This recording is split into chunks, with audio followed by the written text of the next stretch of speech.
नमस्कार. अश्विनी.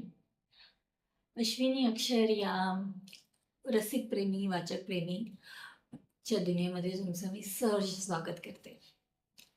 आजचा विषय आपला असा आहे, की मानसिकरित्या आणि शारीरिकरित्या आपण किती सबळ आहोत.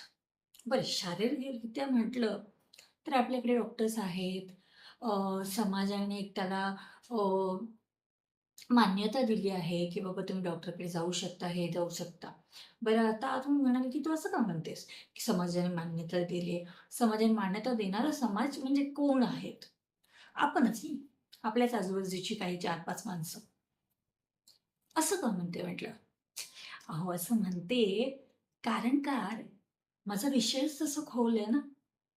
म्हणजे बघा ना, आता मानसिकरित्या एखादा माणूस जर बरा नसेल, म्हणजे त्याला नसेल वाटत. म्हणजे अ, 4-5 दिवस गेले, तो शांतच आहे.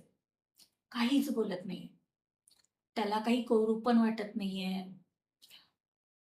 कधीतरी खूपच रागवतोय, कधीतरी खूपच शांत होतो. म्हणजे नॉर्मल असं त्याच्याकडून काहीच होत नाहीये. बरं, त्यालाही कुठे माहीत नाही, की मला नक्की काय होतं? तर त्याच्यासाठीही नवीन आहे. मग अशा वेळेला आपल्याला कळतं ना, की याला मानसिक काहीतरी त्रास होतोय. शारीरिकरित्या तो एकदम ठणठणीत आहे. आपण डॉक्टरकडे जाऊन येतो, त्याचा उपचार बघून येतो. कारण आपण काही असं 1, 2, 3, 4, 5 दिवस सलग एखादा माणूस आपल्याच विचारात गुंतून बसलेला आहे. एकटक कुठेतरी बघत बसतो, तर आपल्याला पण वाटतं ना, की "अरे, काय झालंय तुला? काही तुला बरं वाटत नाही का? चल डॉक्टरकडे जाऊ." आपण जातो. आपले रेग्युलरचे घरगुती डॉक्टर जे असतात प्रत्येकाचे, त्यांच्याकडे जातो. बरं, तिकडे गेल्यानंतर आपल्याला ते डॉक्टर सजेस्ट करतात, की तुम्ही ह्यांना मानसोपचार तज्ञाकडे न्या. बरं, तिथे येतो एक मोठा प्रश्नचिन्ह. मानसोपचार तज्ञाकडे जायचं. बरं, तरी आजच्या काळामध्ये तो थोडा बहुत बदल आलाय, की लोकं जातात त्या डॉक्टरांकडे. पण तरीही इतका नाही होतो तो बदल, की लोकं सहजरित्या जातात. अरे काय वेड्याच्या रक्ताकडे कोण जातं? काही नाही. चल 2 दिवस असं कुठेतरी शिबिरामध्ये जा, मस्त एन्जॉय कर, काही होत नाही. खरंच इतकं सोपं आहे? अहो, डोकं आहे ते शेवटी. तो पण शरीरातलाच अवयवाचा भाग. जर ताप आला तर मेडिसिन घेतल्याशिवाय बरं वाटत नाही, तर या डोक्याला पण काहीतरी मेडिसिन घेतल्याशिवाय कसं बरं वाटेल? तुम्ही फिरायला गेला, तुम्ही कुठेतरी वेगळीकडे मन रमवलं, काही वेगळी ॲक्टिव्हिटी केली, तर ते जर बरं होणार असेल, तर चांगलं आहे की. होईल बरं काही लोकांचं. पण सगळ्यांचंच बरं होईल असं नाहीये ना. आता ह्या गोष्टीसाठी डॉक्टरांकडे जाणं महत्त्वाचं आहे. त्यांच्या गोळ्या घेणं महत्त्वाचं आहे. त्यात काय बरं चूक आहे? कोणीतरी समाज काहीतरी म्हणेल, "जाताना लपवून जा. सांगू नको कोणाला, की तू डॉक्टरांकडे जातो, की तू डॉक्टरकडे जातेस. नाहीतर तुला वेडा समजतील." अरे कोण समजणार आहे वेडा? काय समजणार आहे वेडा?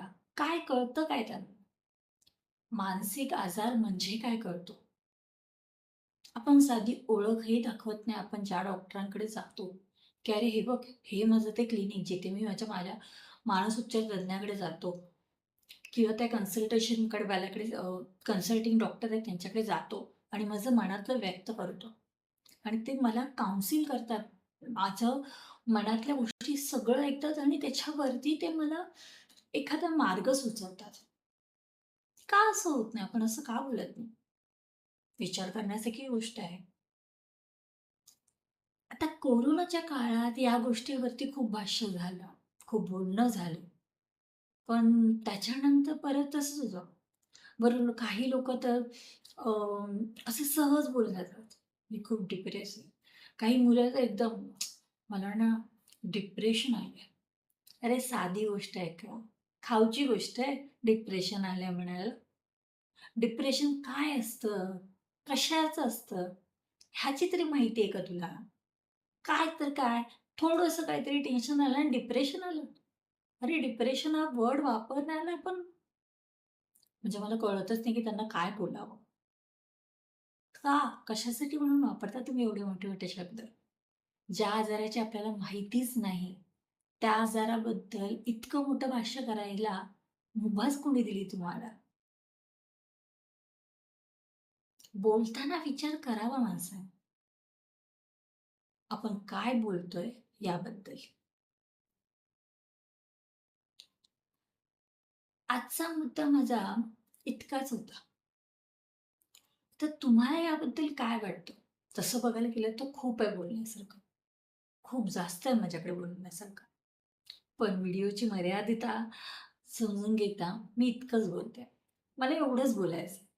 कारण का हे काही गोष्टी मला क्लिअर करायच्या आहेत, की मानसिक असो, शारीरिक असो, भावनिक असो, प्रत्येकरित्या आपण सबळ असलेलं गरजेचं आहे आणि ते सबळ राहणं आपल्याच हातात आहे. समाज काय बोलेल ह्यावरती अवलंबून आपलं काहीच नसलं पाहिजे. आपल्याला कसं राहायचंय, आपण कसे राहून चांगले राहू, निरोगी राहू, ह्याच्यावर लक्ष केंद्रित करा. त्यासाठी तुम्हाला डॉक्टरकडे नसेल जायचं तर नका जाऊ. पण काहीतरी उपचार करा. पुस्तकं वाचा. पळवाटा शोधू नका.